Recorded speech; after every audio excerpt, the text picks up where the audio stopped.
Hello everybody, how are you all? This is Karthik Poovanam and I'm a leadership coach, author and a travel explorer. Why do people have these wavery thoughts inside? Why a majority of the people on the planet are going through this cascade of uncertainty that's happening within, where they're not able to handle their internal states, they're not feeling good within, and they don't even know whom they have to speak to. Unfortunately, even parents, when they're taking their children to psychologists or psychiatrists, what they essentially are indicating is they do not have the means to provide a solution to their children whom they have brought on the planet. See, there are a lot of things, that, we are not capable of. See, we are not capable of, teaching engineering, medicine, all of these things is understood. But when it comes to internal states, what is stopping you from, having access to good internal states? And this is what in the ancient times, people were very, very good at. They were very good at creating a joint family. And a joint family was filled with psychologists. They were creating, like especially in the Indian families, the old European families also were joint families. African families were very joint families. They had the mother, the father, their father and mother used to stay with them. When they used to produce kids, the kids had grandfather and grandmother, and it was an ecosystem of psychologists. I remember having a conversation with the Vice Chancellor. He's a former Vice Chancellor now of the famous Usmania University here in Hyderabad. And Hyderabad is a place in India, in the state of Telangana. And this is something which I'm sharing for my foreign guests. So it's a very wonderful university with fantastic people in it. So this is a very, very, very recognized university. Why I'm giving you all these details is it's coming from the mouth of such a person, so just don't take it lightly. So he was telling me when I was giving this workshop presentation and all, so he was telling me that, Karthik, your workshop is very, very useful to this youth. I very much agree. But when we were growing up, the whole ecosystem of psychologists were there. The people connected to us, our grandparents knew it, and they were creating environments where you have to know how to live and coexist. You have a bun and you love to eat that bun all by yourself? No. You got to care and concern. You got to share it with, you will have uncles, you will have aunties, and everyone lived together in harmony. They learned to deal with disagreements. They learned to be together despite little quarrels. And there was a system of understanding, and nobody went through mental torture ever in a joint family. They would have gone through highs and lows internally, both feeling bad, feeling sad, but it will never enter a state of depression, because there were always somebody to listen to you. There were always somebody to give you an ear. If your father is angry with you, your grandmother will come and scold your father. If your mother was very angry with you, you always had someone who is more, because there was a respect culture. So it was so fantastic, it was so vibrant, especially when a woman is growing in an Indian family which is very joint in nature. It was like a boon for her. It was like a boon. But slowly and slowly what happened is the essence of this joint family and the wisdom of the people who were there in that family which was joined reduced. Suddenly it all became very anarchic. Suddenly it became like, you got to respect me, you got to do this, you got to do that. And when the children wanted to question, they were just shut down jointly by elders, just for one reason, that you are not supposed to argue with elders. And then what happened? The joint family just became similar to the nuclear family that we are seeing today. It was as helpless as a nuclear family is today.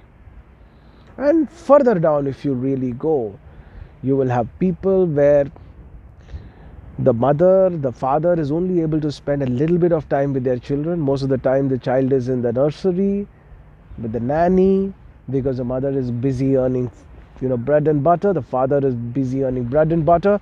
Now they have EMIs to pay, car EMIs, the LCD LED TV EMI, the Max, and the car and the house, and also planning the future of this child, because they already decided what the child should be. So it is terrible. They have a yearly plan, which they call, and they will say we want to go here and here with their family, and they feel they've done something very high. They have their shopping budgets. For this, all money is required. And what are they compromising? They're compromising on harmonious engagement. When the child needs the mother's support, the child does not get the mother's support. When the child needs the father's support, the child does not get it. And today, children are going to be more, what would I say, more wounded than ever before. And you can see that in many, I don't want to name them, but in many international schools when I go, I find kids very miserable. I find this longing that they want to be included. Someone should just have a harmonious time with them. They're sick and tired of this goal-oriented life. They just want to live. They want to breathe. The air is not asking you, hey, what is your goal? Only then I'm going to supply you with oxygen. This ocean is not coming and asking me my caste, creed, and my goal. It's just available to those who are receptive. And that's all that matters. Children are looking for receptivity.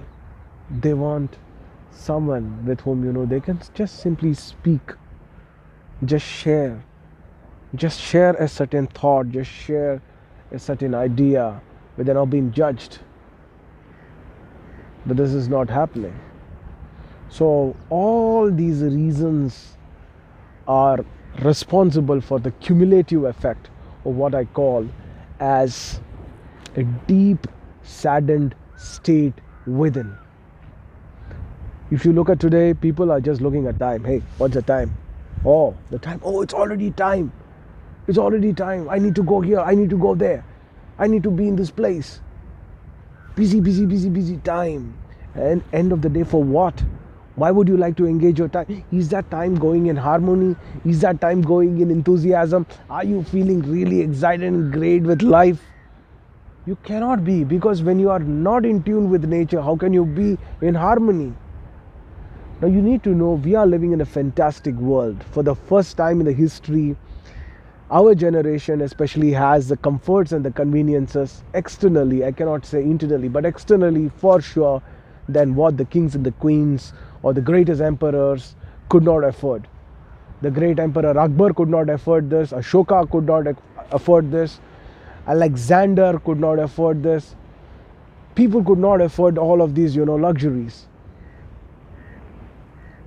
So now what we need is the comfort and the conveniences that we have. We are not. Right now I'm sitting at this place. I'm enjoying this beautiful time here.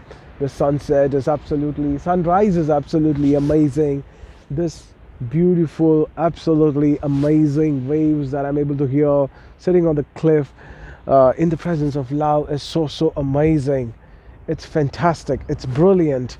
That's all that matters at the end of the day. So I don't have the worry of being attacked by a wild animal.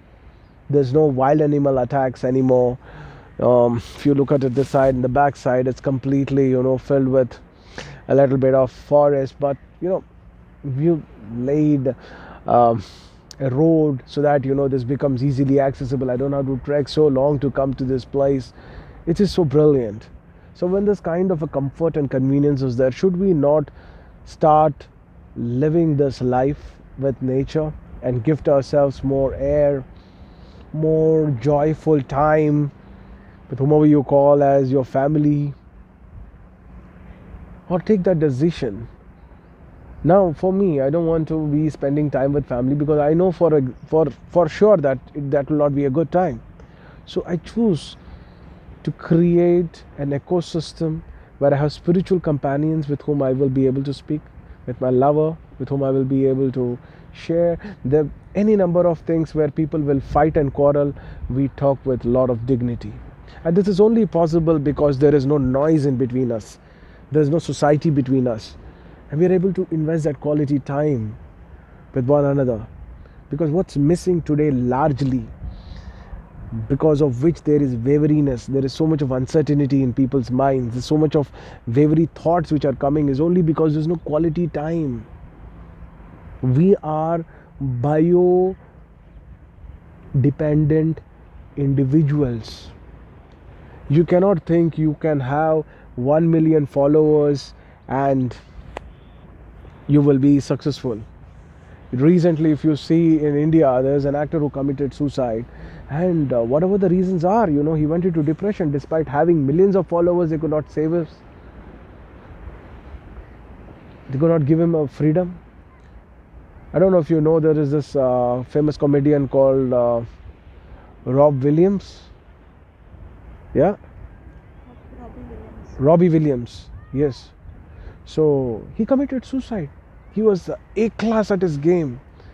He won so many awards, so many rewards.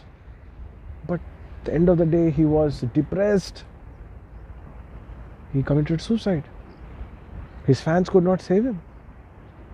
Don't you consider him to be successful life? He's touched so many lives. He's made so many people happy. So ladies and gentlemen, boys and girls, it's time. It's time for us to understand that what we truly want is a joyful time with ourselves, the lap of nature with our loved ones. That we are able to express whatever we want. Love and grace. These are the two essential entities without which you'll never know what is fulfillment. And success without fulfillment is a tragedy. As some of the great corporate coaches and life coaches say, success without fulfillment is a tragedy, and I completely agree with it. Good day, everyone. Have a fantastic time. This is Karthik Poovanam. I'm a leadership coach, author, and a travel explorer. Good day.